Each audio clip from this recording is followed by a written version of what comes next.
Alright, so as far as I can tell, everything is working appropriately now. So, I guess we'll continue. But yeah, that was everything we were going to do for this session, so that'll be this session. They're going to go on to the next thing after that, and they may or may not get attacked by something on the way. If so, we'll deal with that then. And otherwise, they're going to head on to the climax of sort of this adventure, and at that point, they will start to get information specifically, Alamith, about his brain as to what's going on. They're also going to find out some other stuff from Halamith as to like why Halamith been attacked. Hopefully, will all go well. There is a chance that the old Spiderman's in here too in this final encounter. We're gonna see, since I didn't end up haven't rolled for Phase Spider yet for a random encounter, and was not present at basically the other location that it could be at. Though I think they're gonna go through that location first, right? No, maybe not.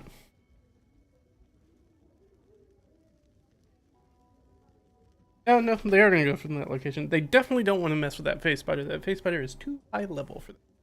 They should definitely run for that counter, but we'll see. You know players. They like to not run. So things would be very dangerous for them. Could put them in a bad way.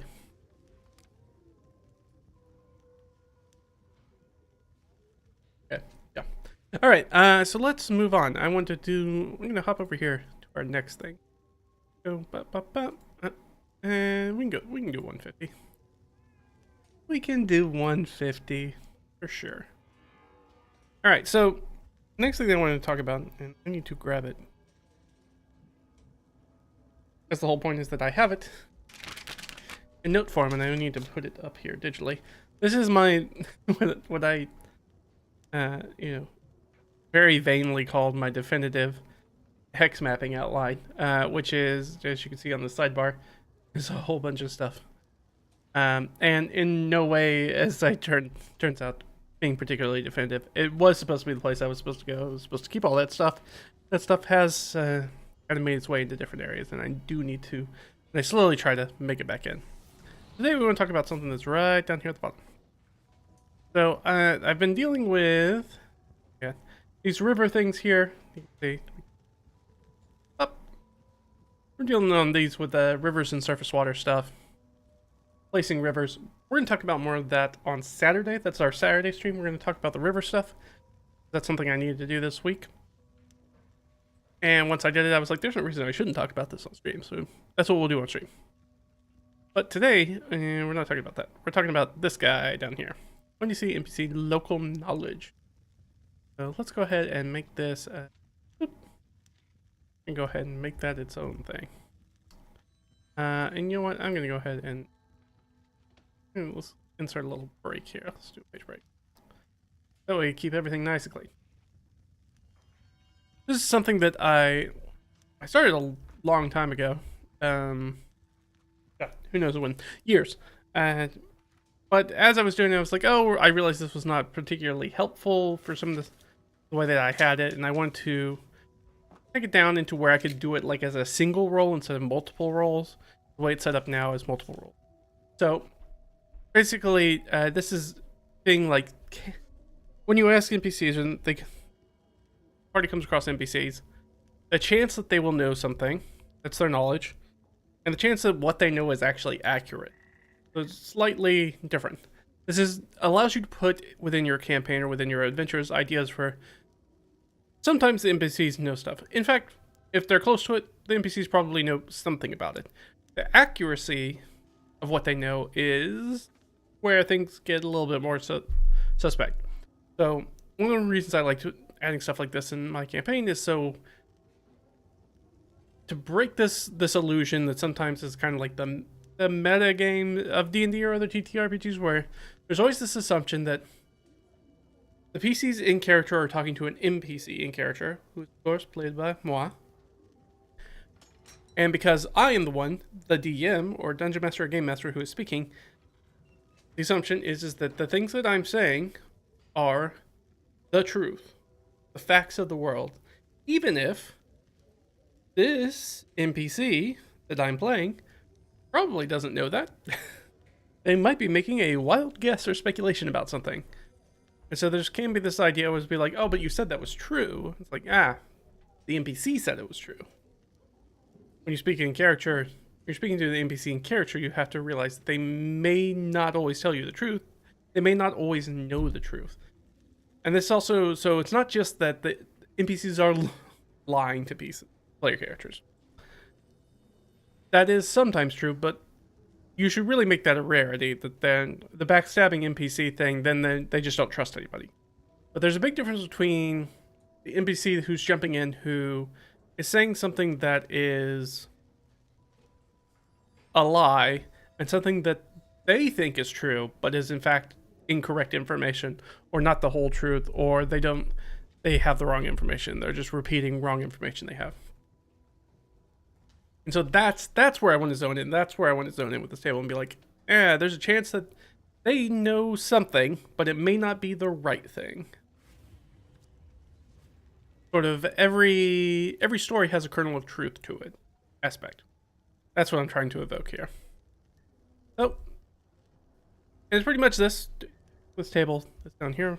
Or I just wanted to make it slightly different. So, or make it so it's just one roll. Because it was being like, oh, I was rolling once and then I had to roll again. But I wanted to combine this so this would be easier for me to do in the prep and especially at the table. So current hex, adjacent hex, and so we're using our hex crawling, and we'll pull up the hex crawl to give, because we're going to need it here in a little bit anyways. A 3 out hex and then a 4 out hex. And then once you get beyond 4 out hexes, the likelihood that the PC is going to have any reasonable information about what's going on is unlikely. So the important thing to remember is that this scales with the hex scales. So if you guys watch any of my mapping stuff, then you know that I do hex mapping at 4 different scales. There's the Atlas scale, the region scale, the county scale, and the league scale. 4 different scales. And then hexes of 4 different sizes, and then it's like a Russian nesting doll where hexes fit within hexes. Which allows me to very easily transition scales between looking at a giant like world atlas all the way down to like, hey, here's things that are within a couple of miles of you. Very easily at just a few different scales. It all fit neatly up into each other. If I don't tune my own horn too much, it is a somewhat elegant system. There's a reason why I keep using it. Is that it works very well. What it does. Compared to a lot of other hex systems that I've seen that I don't feel like work very well. So, we have our current hex. This might be easier to make as a table now I think about it. 1, 2, 4, 5. We can make it a... Can we insert a table here? Google Docs and tables are kind of weird. Okay, so we need 6, 1, 6, 2, 3, I guess, across. This will be hex distance.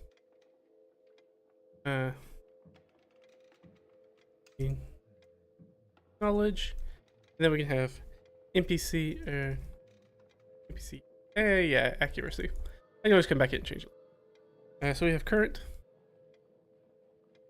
or 0 hex. We have adjacent hex, or 1 hex. I guess I could do 0 out hex. Keep things consistent. Then we have 2 out hex, 3 out hex, and 4 out hex. And then again, basically anything that's beyond that won't make sense. So, like I said, it works across scale. So if you ask somebody in the Atlas hex, which is massive, like 400 miles across hex, hey, what's in your current hex? If it's in something that's of Atlas importance, meaning a super like well-known thing across the world, yeah, they're gonna know what that is. They're probably gonna have pretty accurate information about it. If it's, you know, something that's 400 miles from them because it's in the adjacent hex, they probably know about it. They might not be, their knowledge about it might not be so accurate. Once they go 2, 3, 4 hexes out, it's like, there's a chance that they'll know about it. When you're talking about, at that point, you're talking 4 hexes out, you're talking about thousands of miles at that point.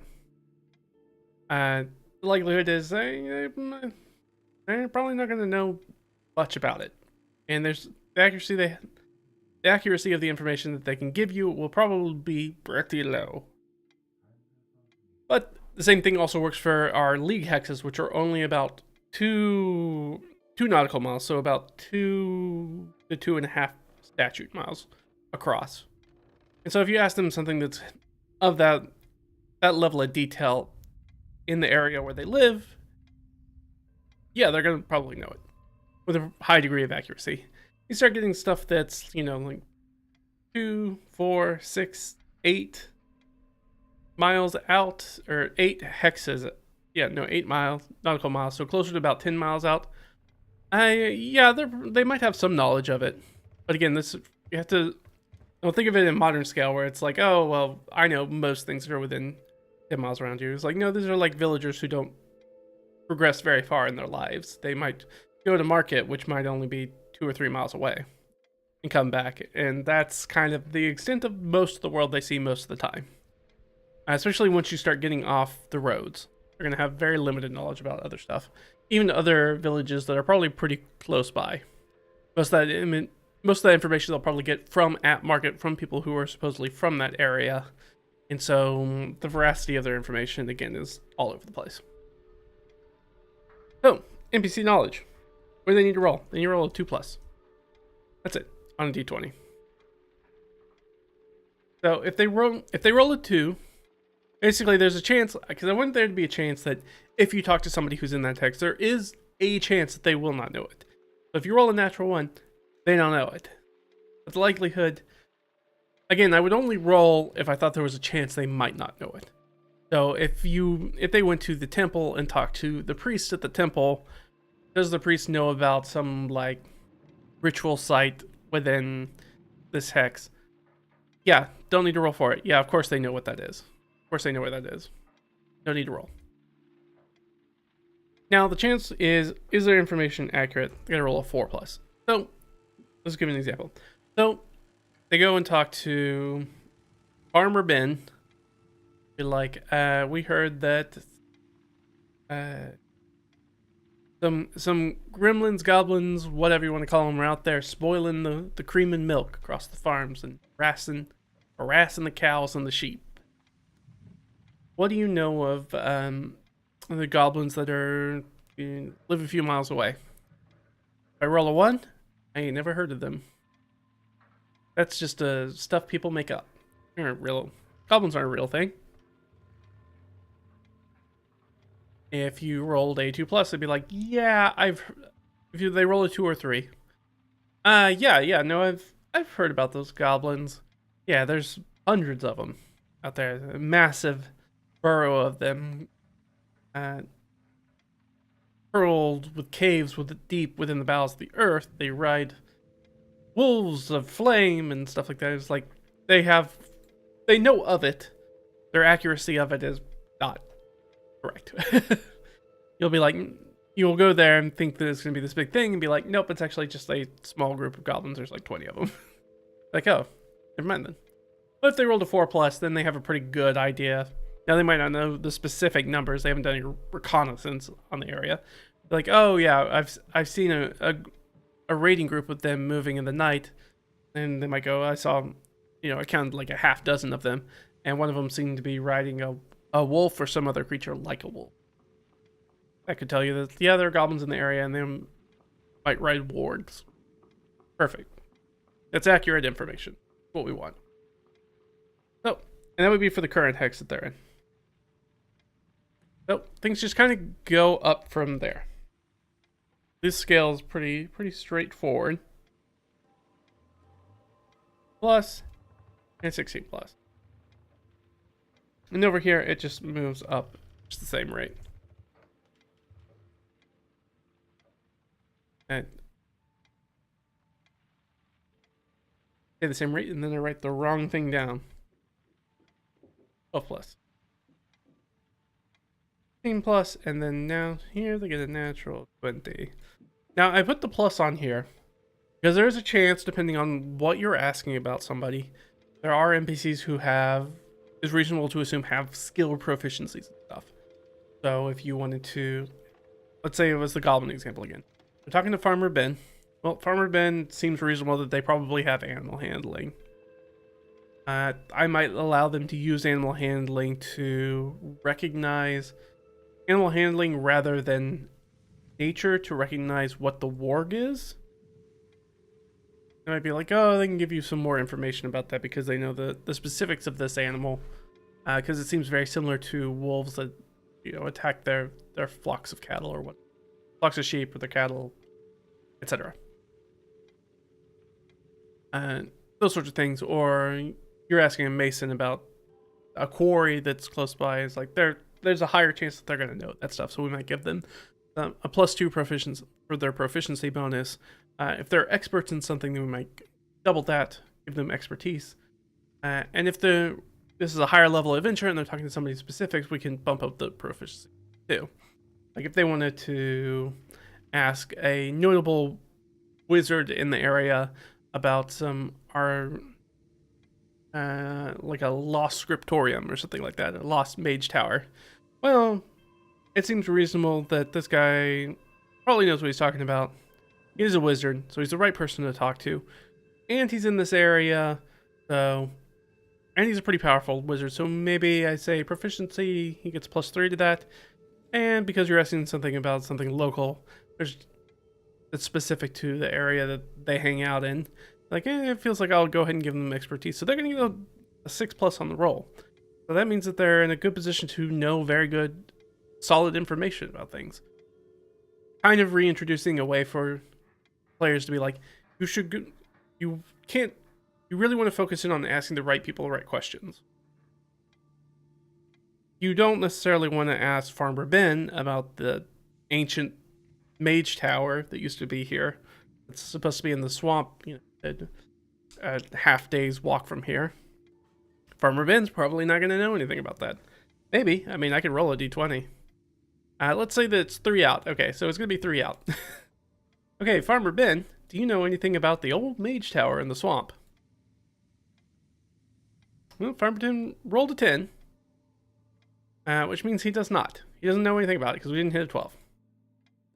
Now, okay, we're going to go ask the old wizard. Yeah, we're going to give them, let's say it's still a low-level wizard, maybe more of like a hedge wizard. So they're going to get a +4 because it's local and it's something that seems they should be proficient in. 7 +4 only gets us an 11, which doesn't quite get it. They'll probably be like, I've heard rumors about it, but I don't know anything about it. At this point, they might even be like, I've even looked for it, but I haven't found it. But I can maybe show you my maps as to where I know it's not. That's a good way to turn a failure into some sort of success and be like, look, I looked at these different places, and when I was searching for it when I was a younger wizard, and I wasn't able to find it. But, feel free. That's all the help I can give you, though. Otherwise, I don't know any future about it. I think it might be a legend. I think it might not exist. Probably at that point, the players probably know that it's real because they've got some other tidbit of information they're working off of for a quest. So they'll be like, yeah, thanks, but we're still going to investigate. But you said you didn't find it here, here, or here, so we're probably not going to search those places first. That way you can still, by deduction, kind of point them in the right direction by using that incomplete information. Now, had I rolled an 8 on the die, they would have knowledge of it, but they wouldn't have accurate knowledge of it. They'd be like, yes, I know that this place exists. I've heard the story about such and such being over here, or that it's guarded by these types of denizens. Maybe they've been there and they've seen it. And like, oh, I got attacked by these strange, invisible wisps of malevolence, and be like, so they're maybe prepared for something like invisible stalkers or elementals or something like that. And it turns out it's going to be like invisible bandits or something. They get the wrong information. And that's how you can use this. So it's super simple. I just thought it'd be a good one. Let's see if we need to update my example, because I got an example. Alright, Black Bart is leading. Black Bart leads 20 bandits and an ogre out of a castle ruin to the northwest. That's the fact. That's the thing we know. So if we got knowledge, yes, and accurate, yes. You know, this is good information. I like these.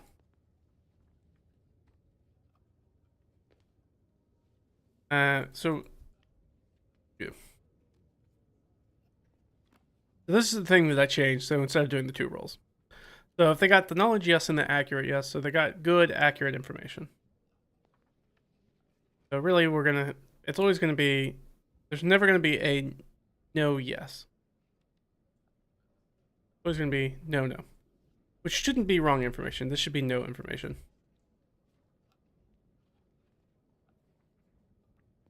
Or I'll change this to twisted information. So Black Bart leads 20 bandits and an ogre out of a castle ruin to the northwest. We rolled, yes.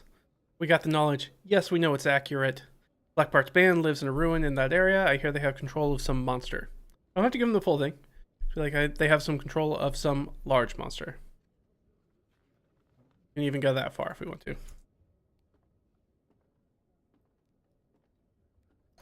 In fact, I'd probably change this to be like some behemoth. Behemoth, what is that? A little bit more evocative language. So what if they got knowledge, yes, but accurate, no? So they're going to get twisted information. There's a castle ruin to the northwest. People avoid it. I hear it's haunted. And it depends on what they're asking. So if they were asking for questions about Black Bart, they'd get something else. If they were asking about specifically the ruins in the northwest, this first person gives you information. They know Black Bart is there. And they know they have, and you got a little something extra out of it.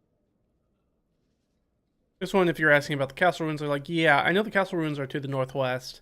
I know that people avoid it.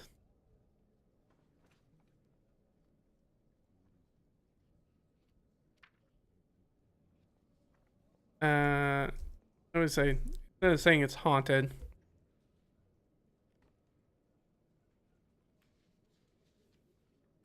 I was going to say yowls, but something that's like, I didn't want to do screaming, something not quite yelling. Wailing, let's do here. Wailing in the night.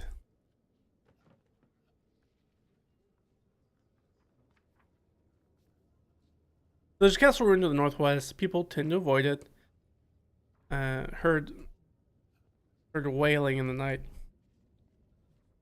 So that might give them the idea that it is haunted, or there's a banshee or something that's going on there. They might ask some more information. But this is probably just, you know, our bandits whooping and hollering during the night. Being weird out there. And if they got the knowledge, no, and the accuracy, no, they get no information. Only fools wander past Relish Pond. Your swarm lives out there because of our teeth sharp as razors. Very, very different information.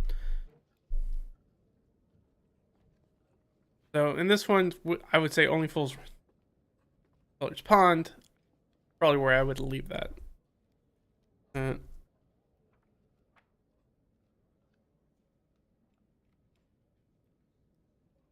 So I change it that way.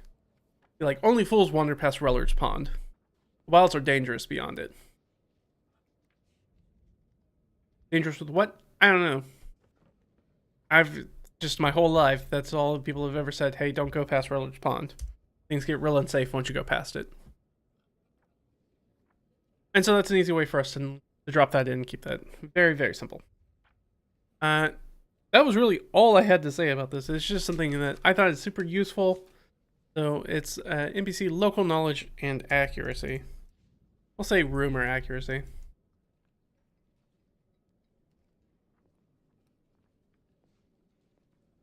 And NPC rumor accuracy. How about this? How about we do a specific example of it. Let's say my music was not going. But the music vibes. Back off here for the end, but I am going to drop us. No, I'm gonna quick. So I think the easiest thing to do, because we're going to do the hex mapping, a little bit of hex mapping stuff next. What I'm going to do is I'm actually going to pull up. So we are working on the Caliphate County map. Been doing the points of interest for it. I feel like this would be a good opportunity of some of this.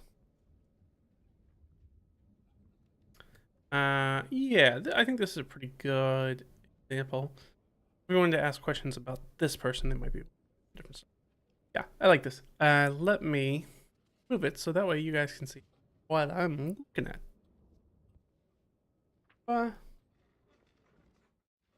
There we go. All right. We've got our hex map over on the left. This is the county map hex, which means that each of these little hexes in there are about 10 nautical miles, which is between 10 and 11 normal miles. That's all you need to know. So if we have a situation, so I decided to go ahead and put our stuff right here. Ancient temple and prayer stone. There's a temple here. So let's say, now technically there's not somebody here. But let's say that somebody was here. That there was a Kashani, a priest here. We're going to ask the priest, hey, actually, you know what? We'll do it here. We'll do Fayez. Okay, so we're at Fayez's and we want to know, hey, what's going on with that temple out east? Oh, there's a temple out there. Okay, we know that's 1 hex away. NPC probably knows about this. I don't know if they have anything that's proficient to give them any sort of bonus, but there's a likelihood that they know about it. So they ask Mirda Fayez about it, and he rolls a 9. So he knows it, and he can give you accurate information about it. Yeah, that's the old prayer stone, the old alabaster prayer stone outside. There's not a priest there right now. There's been a lot of strange noises that come out there, and the Kashani have abandoned it a little bit ago. Not a long time ago, but a little bit ago. I'm going to go give it a check out. As far as I know, there aren't a lot of people around. I'm not sure if you guys can here, but it is occupied by wind elementals, so they hear some howling there. But they might be able to say, hey, but if you wanted to talk to somebody about it, there might be a Kashani here. I might have to push them to somewhere else. The next closest religious site would be way the heck over here. They'd be like, well, if you wanted to go out of the mountains and jump into the sea, there's a place over there that you could probably talk to a Kashani. And that's the closest I know. Otherwise, you guys are kind of SOL.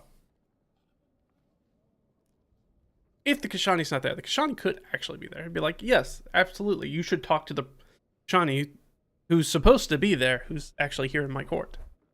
And they could probably talk to her who's probably in residence there at Mirda Fayez's manor house or thereabouts.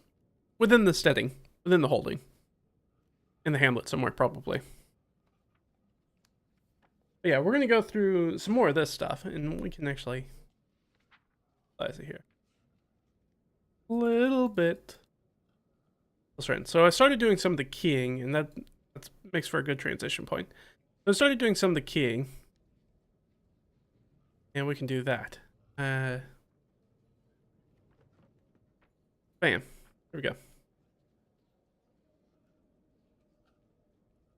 And so I am in the process of keying all these hexes, which if you haven't watched the stream before, there's a lot of hexes.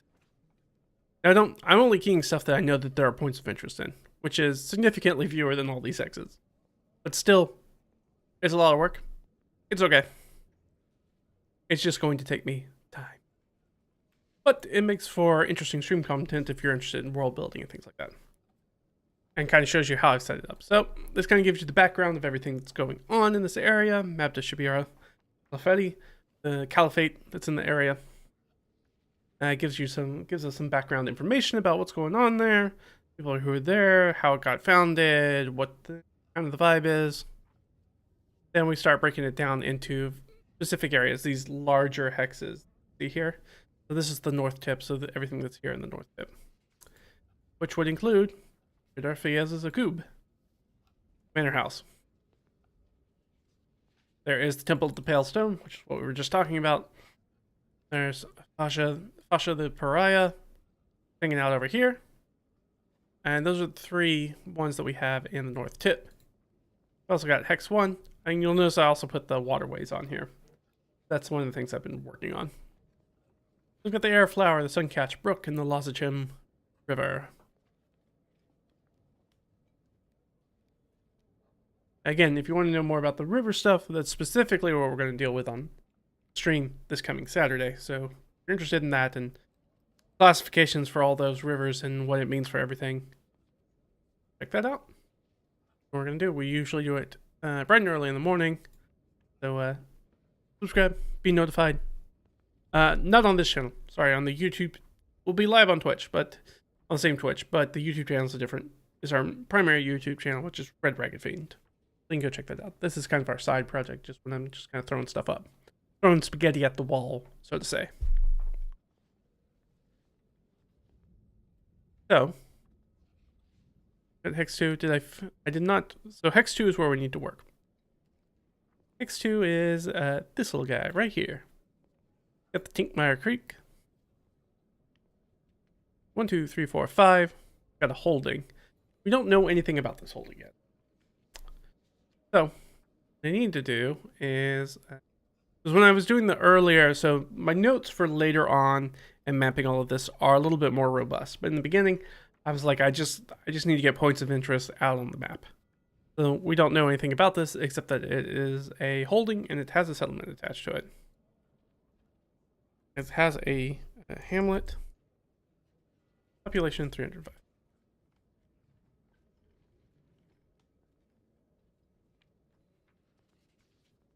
We know that this is a holding, so what I'm going to do is, oh, I forgot to open it. That's okay. I'm going to throw you guys back to workspace real quick. Actually, no, I'm not going to do that. I'm going to throw you chatting. I need to...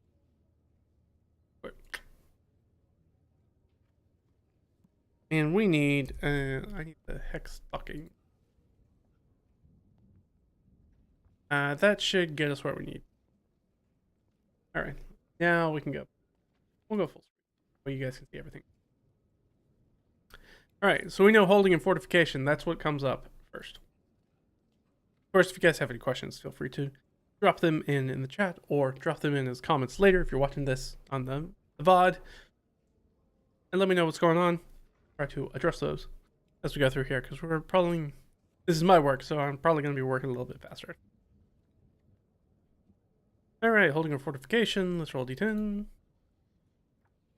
Got this thing. Got it. 9. Church official. Nothing out.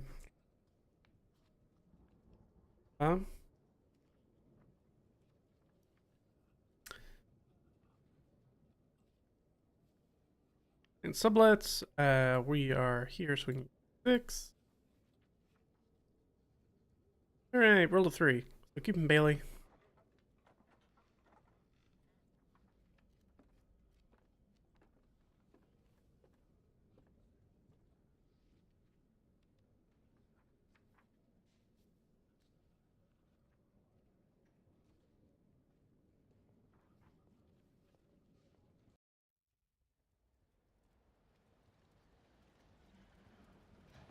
There we go.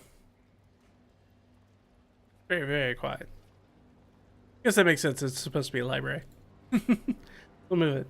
It's very quiet on the video. Alright, we already know there's a settlement here. So we know that we are down in the county, so...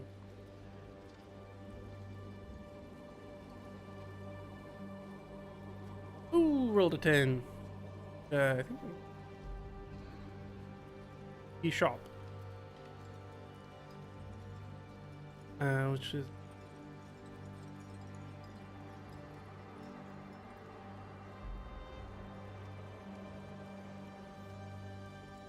And I'll probably need to know... Oh no, I'm probably gonna have to go You know what? I gotta grab something. I'll be right back. Literally just a second.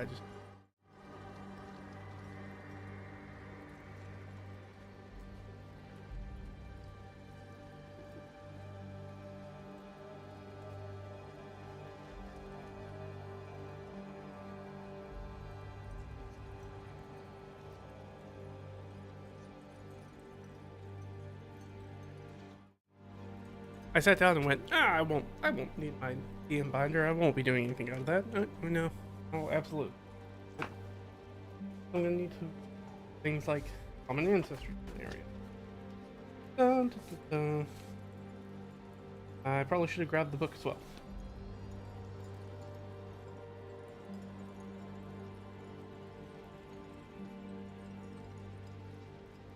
Right here, because presumably these people will need names. I don't need that. There are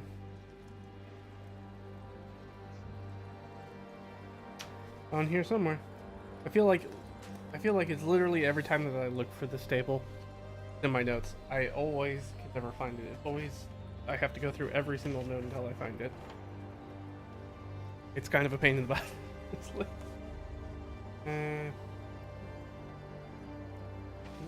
there. Well, I did something with it. What have I done with it?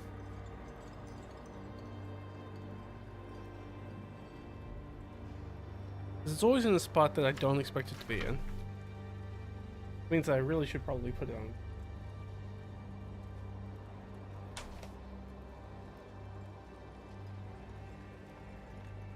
On none of these. Did I put it? I may have put it in the wrong folder. I probably put it in this folder. Betcha I did. This is more of the world building folder.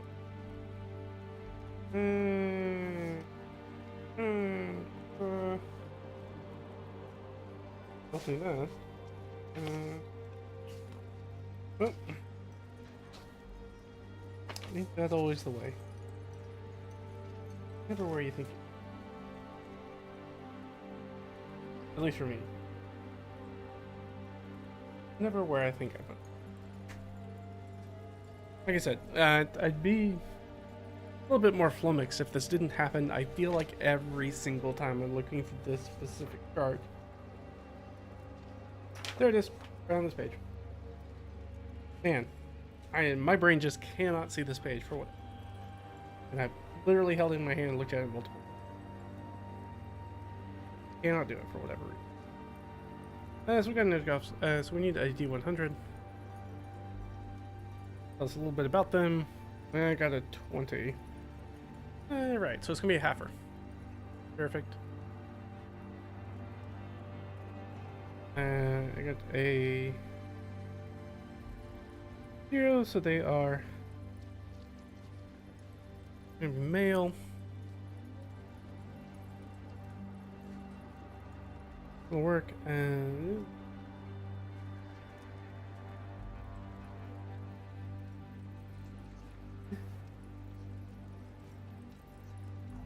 So a heifer is something that's for this campaign specifically.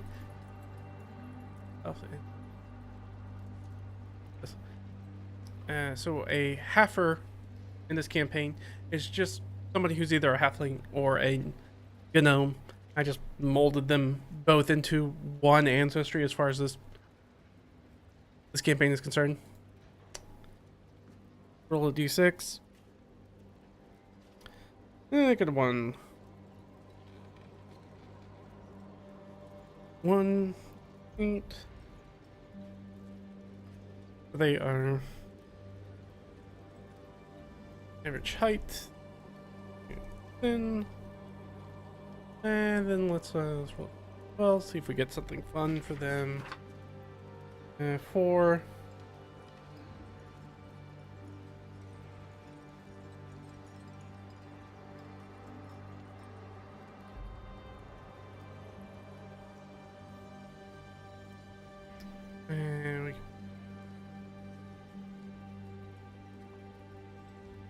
Extroverted.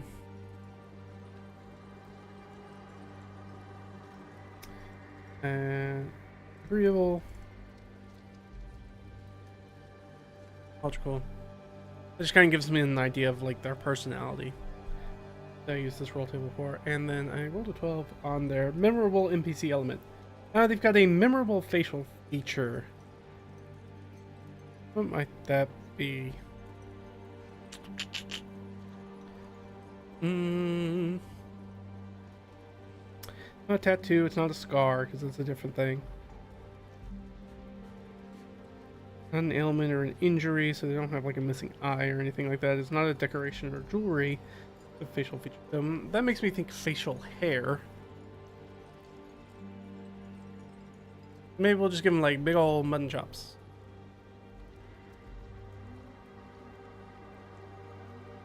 That feels very halfling.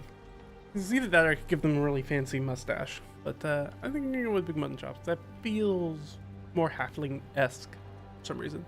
Heifer-esque. Great. I think that'll probably tell us most things about that. I don't think no. Alright, so we're good with that.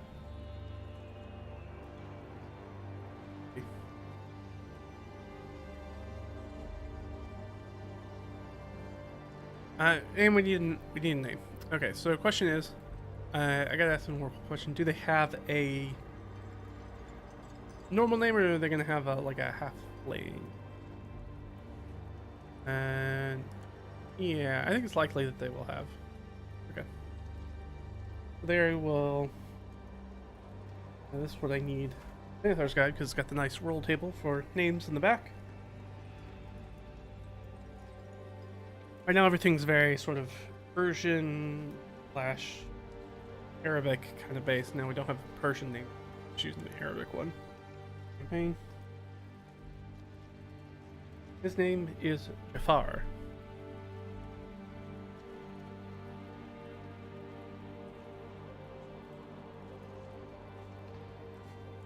We'll put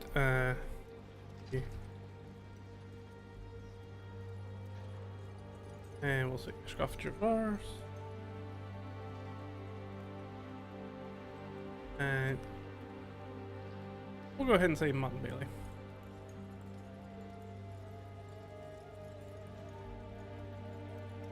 Alright, so now we just write a little sentence about everything that's going on here. So, Scoff Jafar. I'll put it on here. So I know this, but just in case future me forgets that for some reason, Eshkoff just means essentially bishop. Far a hill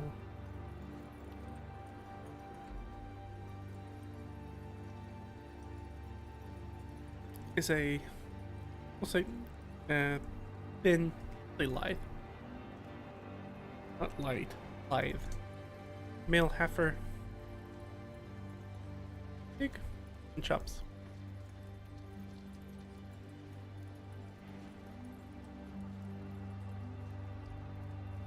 Converted and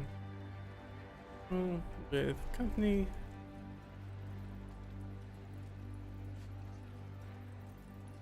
And a logical. We'll say decision. Say, yeah, look, logic based. So we're going to assume that his, even though it looks like it's in the middle of the water, there's probably a tiny island here, and that is the island that he will be on. So we got him. Oh,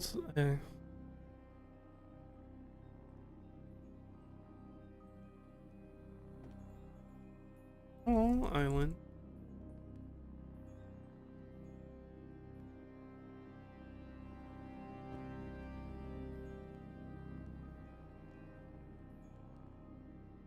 Reaches.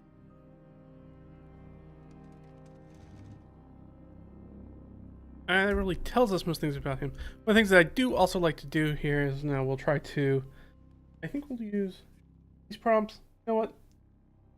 I got the Ironsworn book right here. We're going to use an Ironsworn check in. So Ironsworn, we've talked a lot about it because we did the AI thing recently talking about it, but its tables in the back of the Ironsworn book are actually quite good. I would highly recommend those. The books just for that. And by the way, you can get the book for the PDF of the book for free on their website, which is honestly probably a little bit more useful than trying to look it up in the book, but that's fine. We'll roll these 100s, then 2 more. Kind of give us something about, like, hey, what's going on with this guy? 68 and 93. Restore. Law. Okay. So, he has been placed there to restore law. Let's see. Let's roll a d6. Ooh. Been here a very long time. Interesting. Okay. Or the Appointments Agent. I like that. I like the Appointments Agent because it ties into the history of the Caliphate, which I really enjoy. That'll dovetail very nicely. So, where is the latest long line of religious officials who have held this post? That was first established to regain control of the area after death. So Okeanos is the person who founded sort of this area, founded Mabta Shabira, which is the place way down here. This place down here, which is actually the capital, Caliphate. But was sent by the church to reestablish control here, so this would be kind of the first place where they came in. Now this post was first established to regain religious control after Okeanos' death and failing of his disciples. So Okeanos, the history of the region is essentially there's a guy named Okeanos. He came from the east. He got disillusioned with the church there. He decided to grab up some specific like-minded people, lead them out west. They came to this area so they could make their own sort of like city on the hill, white city on the hill, their own sort of Puritan kind of aspect thing kind of going on, where they wanted to return to the simpler, more practical ways of the religion. And in the process, time takes its course. That guy eventually dies. Things start to fall apart. Okeanos fully excommunicated from the church and does the thing like the Catholic Church does, where, some time goes by and then they're like, maybe he wasn't such a bad guy. And they've renamed him to Wali, or sort of like divine servant status. So he's basically been sainted, essentially, posthumously. So long after his death has he been decided to be reintegrated into the church primarily as a way to pull this area of the world back under church control, and these people back under church control, who were kind of a splinter group. And though I have not decided on it, I do think that the Caliphate itself, the Caliph, is potentially a primogen of his own sort of like church. This might do that. I'm not sure how I feel about that yet. I haven't made a firm decision as to whether I want that to be the case or not. Unknown. And I'm not sure when I'll know that, if I'll ever know that. So for right now, we're assuming that is not the case. So that kind of tells you why he's here. So this does get the feeling that it's kind of a do-nothing post at this point. That this is just a long time.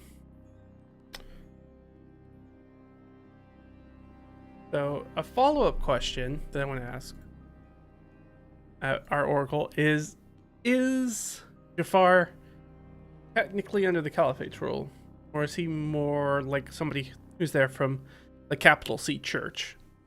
Keep eyes on stuff.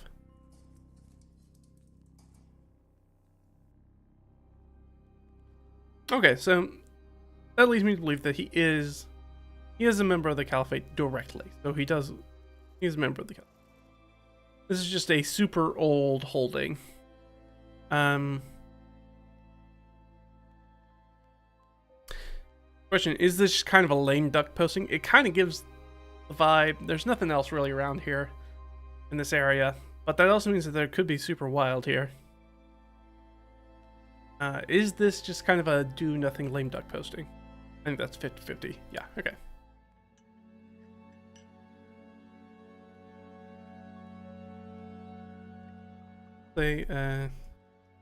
Today, it's more of a lame not that word. Lame duck. Lame duck posting. For a church official.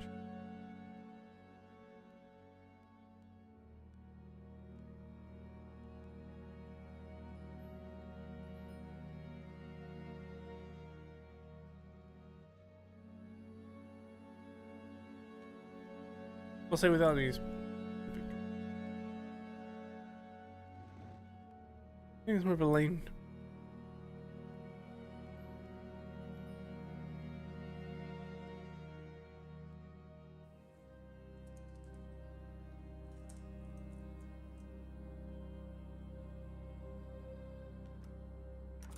So as we learn more about Jafar, we might learn. I really like to go in here. Anytime I get some proper nouns in here, I like to. Caliphates. Again. There's just a dude kind of chilling out here by himself. Probably a hamlet of like fishermen. Probably a fishing village that's out here on this island in this area as well. Just kind of doing their own thing. As far as we know. Now, could there be adventure here? Yeah, probably. Like if we wanted to go back and look at, let's see what we wrote down for his. So about his manor house, the name for his manor house, Master of the Mountains, Caliphate of the Eastern Ranges. He got a specific name for his. Do we want to make up a specific name? We could make up a specific name for this manor house. It's old. So I think maybe is let's roll D66 and check my D66 table, which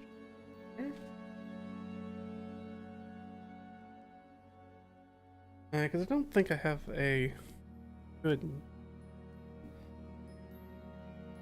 I mean, I could use one of the Ironsworn names. The problem with the Ironsworn things is that it's very, very Viking Skyrim-esque as far as all of its stuff. Probably not going to work as well for a settlement area, this tropical area. I'm going to use my D66 table. I rolled a 6.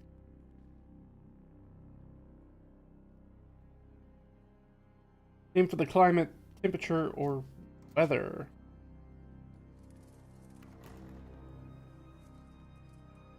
I'm gonna roll.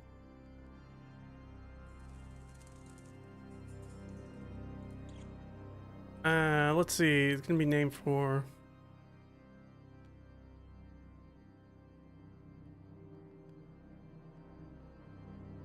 Yeah. I'm gonna roll on that table once more. I'm gonna go with monsoon. I like that. So monsoon.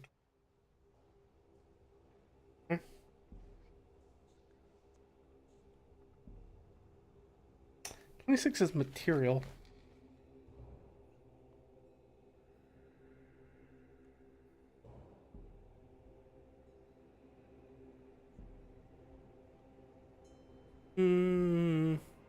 Material. F material. That's makes me want to do cloth, but it doesn't have to be that. And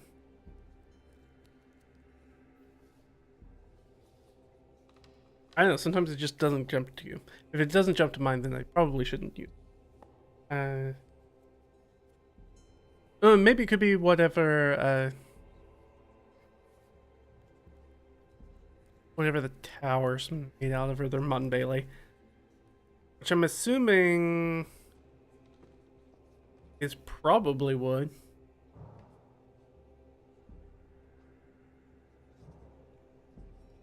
Monsoon timber is weird. So let's do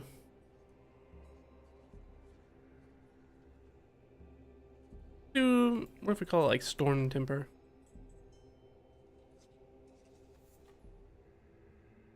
I mean, we could just call it stormwood, but we don't know if there's gonna be there.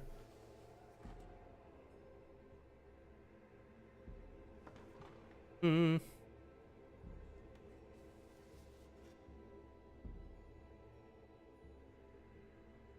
Yeah, let's go with stormwood.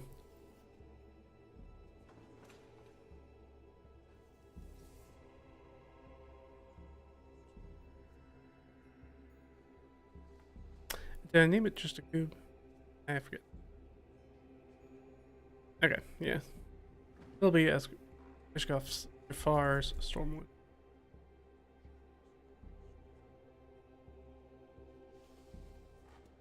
And that'll tell us that it's a mutton bailey. So Stormwood Keep is going to be the name. Alright, works out perfect. So we only have one other thing that's going to be over here, and then we're going to do this one last thing, and then we're going to be done for the stream. So we've got a religious site. We don't have literally any information on it, except that we know that there's another small hamlet attached to it.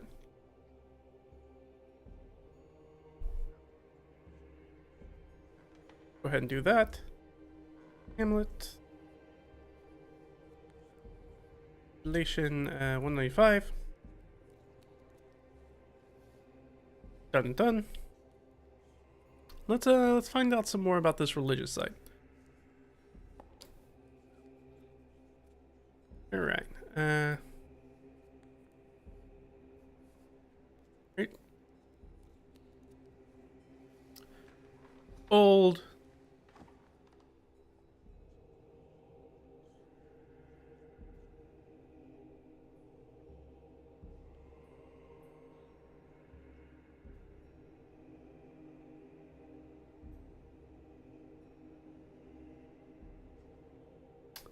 We've got an isolated grave, cairn, or kist. I like. Wayside altar, stone tree, totem symbol. This makes sense. I kind of like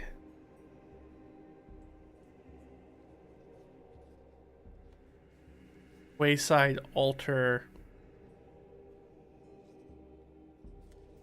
Maybe or no, I'm gonna change it and be like a totem on top of a cairn.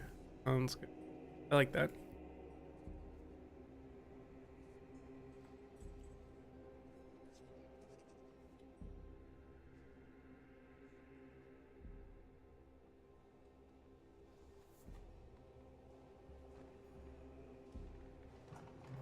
So question, does this just raise out of the waves? Or is like on a sandbar or something like that? I think that's likely. I like the idea of this kind of... But my answer is no. Okay. That means underwater? Really unlikely. So if I made it unlikely, that would be a 10, so the answer is no. Okay, so it is just above the waves. Nothing weird's going on here. Alright, so we have a totem on an isolated cairn. Excellent. So we have...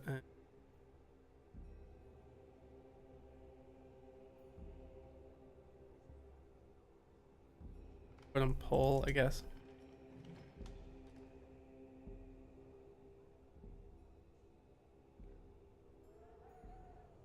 Of tiled cairn. A singular burial.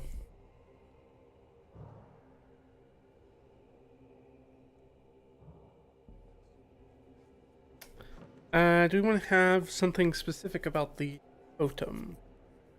We could turn this... We could do... I guess is the question, do we want it tied to one of our gods? That kind of makes sense. Number 4. Who's number 4? Here. Or a roster of gods.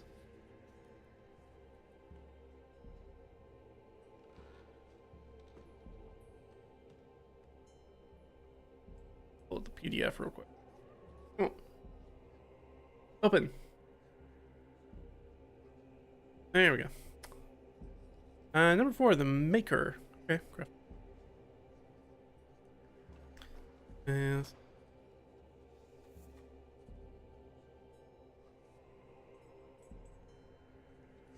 Rules real quick. So we know that's going to male version of the maker.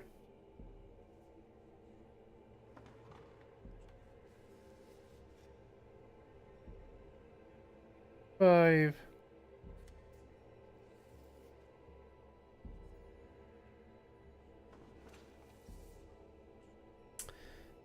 And then we roll more DC. There's going to be a male dwarf version of the maker as the giant totem that's on the top of this cairn. And this is, I just wanted to get like an NPC, like what are the tools, because the maker's all about like tools and making and things like that.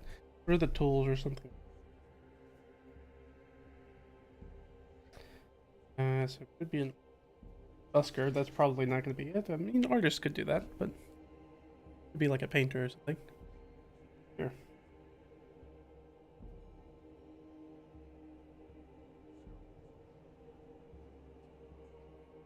Scriber clerk, I like that. Oh yeah, let's let's go with that. Is this an Okeanos apostle kind of guy? I think there's a high likelihood of that. Yes. Okay.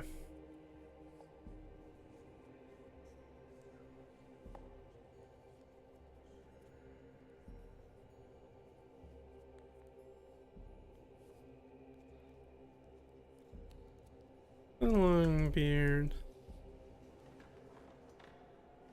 Holding parchment.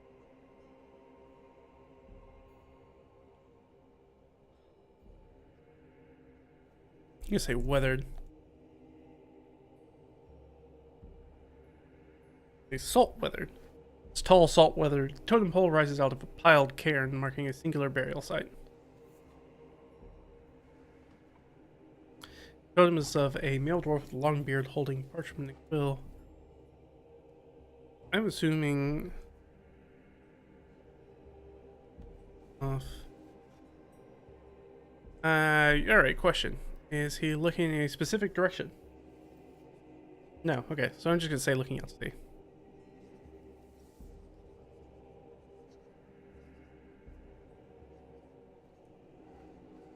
So we did say that this was a member of Okeanos's. Is a fossil, I guess, of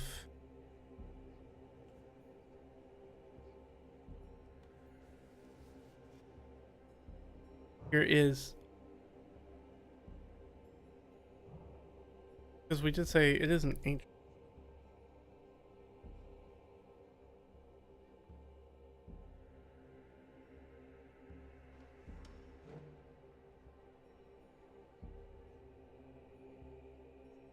Ancient apostle totem. Apostle totem and cairn.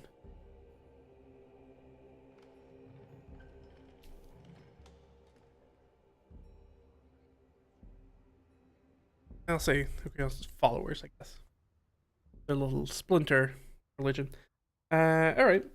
What the heck is this dude known for? Jump back in here and we're gonna use these tables real quick for an action and a theme to try to give us something to work with. Quick world building. 48 and 48. Alright, well, the same thing. Person's known for gathering debt.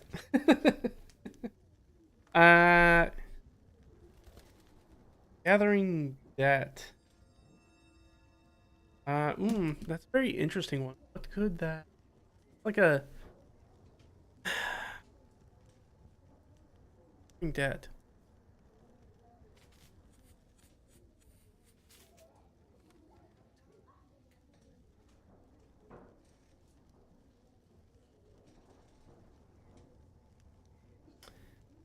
Gathering debt. Is this like an almoner, maybe? could be like an almoner. The gather debt could be. I was also wondering if like debt, do we want that like a sin eater? Yeah, but he's got stuff to like write down, which debt makes me think he's like a.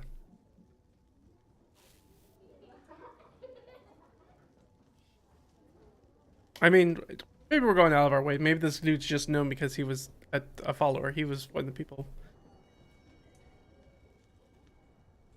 Da-da-da. And is best known for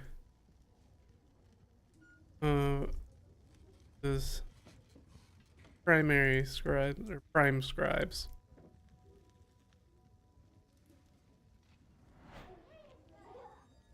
And recorded much of his teaching. So.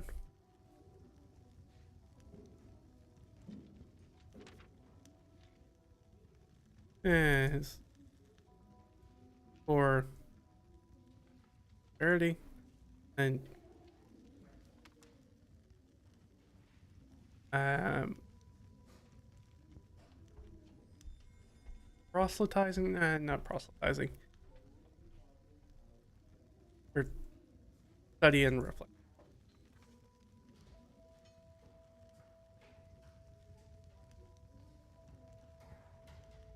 So we need a name for this guy. I'm gonna guess. Double check. We'll use the oracle again. You guys probably gonna have a Greek name, right? No. Okay, so this guy doesn't have. That means he probably has a really, really dwarf name. But we know he's got a male, and we got dwarf tables for that, and we're gonna number 50. That's the big 50.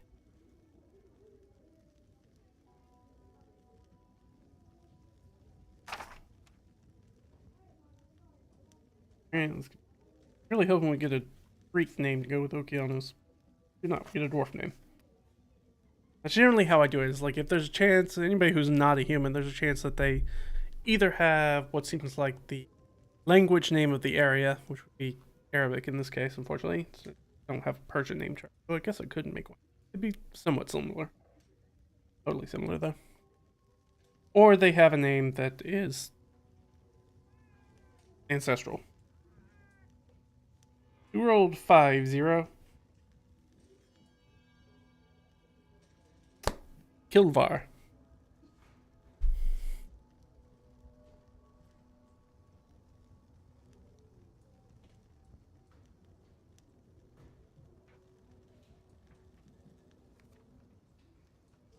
Of Kilvar.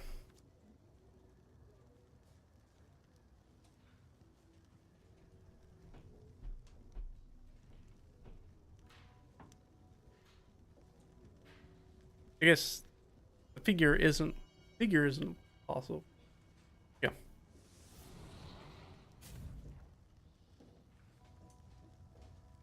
They're best known for being one of Okeanos' prime scribes who recorded much of his study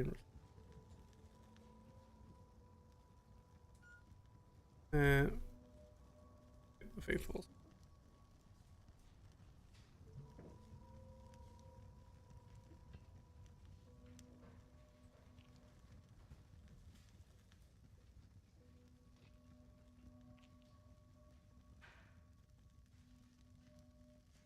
And I'm gonna say that paint on healed from it.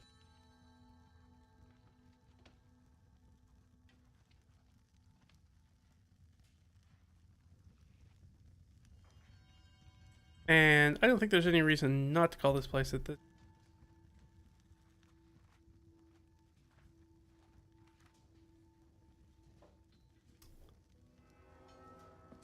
We're going to call this Kilvar's Rest.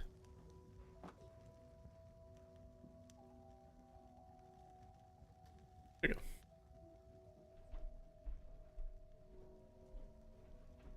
And of course, this has a little hamlet attached to it as well. People who have tried to take up there, maybe they consider that holy ground, maybe they don't. I don't know.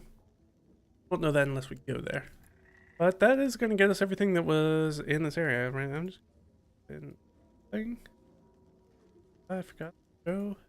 We're down on highly unlikely, but you never know. Yep, that's it. All right, so yeah, and so I'm going to be doing a lot more of this as we work through this points of interest because we've only done this top little bit. We can zoom out real quick.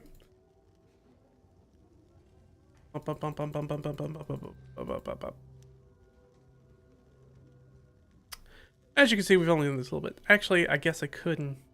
Do I want to name the river? No, I'll save the name. I'll send the river and we can name it. How about that? There's another river. I can save that and we'll work on that later.